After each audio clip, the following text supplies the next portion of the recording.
Xin đó nè, tụi đu nếp bỏ để nói và kỳ thọ tụi nè, để cho là tròn cho đòn đầm của tụi nè, tụi nó nè, cho là đòn cho tụi nó nè, đuôi giá nè, và kỳ thọ tụi cô cha cái lòi nó nè, xếp vào đòn đi cha nè, đòn mấy chụp bỏ họ trong xe thế nè, đòn rò trong thiên đòn tơ cú hằng nè. Ơi vô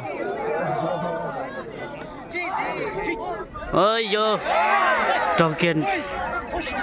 và chỉ thọ nhau là còn phèn tù cứ ô tô ít kho bên mẹ chế ô tô đổ phụ sản tự đổ một cổ tù ít nhau thấu rồi